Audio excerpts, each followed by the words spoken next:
पहले 1 मार्क के लिए, प्रूफ 2 मार्क के लिए। चलो देखते हैं। Angular momentum of an isolated system is conserve in the absence of unbalanced torque.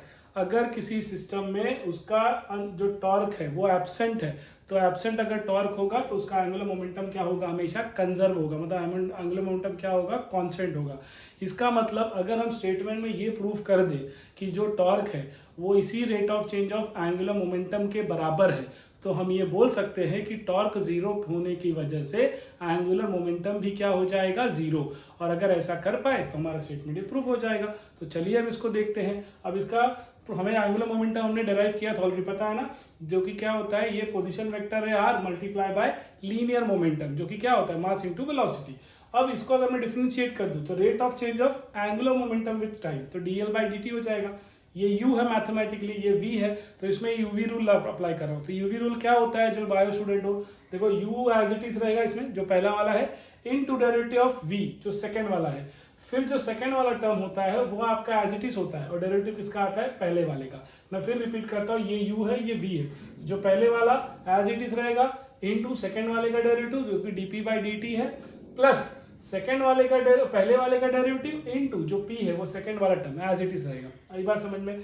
यहां से अभी और क्या क्या हमको पता है, dr by dt displacement upon time, यही तो होती है वेलोसिटी, है ना, हमने पढ़ी है। और dp बाई dt मतलब rate of change of momentum upon time क्या होता है, फोर्स होता है।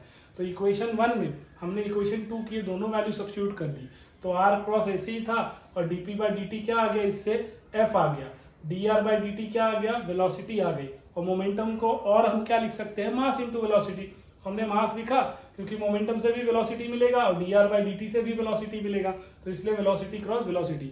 अब ये अच्छे से हमने वेक्टर में पढ़ा है कि i cross i, j cross j, k cross k सब जीरो होता है क्रॉस प्रोडक्ट, तो इसलिए v क्रॉस v भी क्या सेम है ना, तो इसलिए क्रॉस प्रोडक्ट क्या होगा, सेम का जीरो होगा। तो इक्वेशन नंबर 3 में v क्रॉस v क्या हो गया, जीरो हो गया। जीरो इंटू एम जीरो ही हो जाएगा, तो बचा क्या, r cross f rate of change of momentum with respect to time. लेकिन हमें एक और चीज पता है कि फोर्स इनटू डिस्प्लेसमेंट क्या होता है, position vector, nothing but torque होता है ना। तो इसका मतलब 5 से हमें क्या मिल जाएगा, टॉर्क को हम क्या लिखेंगे, यही चीज तो हमारा टॉर्क है ना, तो टॉर्क हमारा क्या हो जाएगा, rate of change of angular momentum with time. अब इसी को स्टेटमेंट से जस्टिफाई कर दो, यही तो आ गया।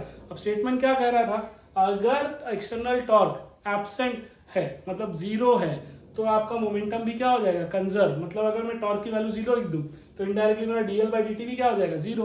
और डीएल बाई डी अगर जीरो आ गया, इसका मतलब एल मेरा क्या है, कांस्टेंट। और यही तो प्रूफ करना था। आई होप समझ में आ गया होगा आपका। तो चलिए हम फटाक से इसका न्यूमेरिकल देखते हैं।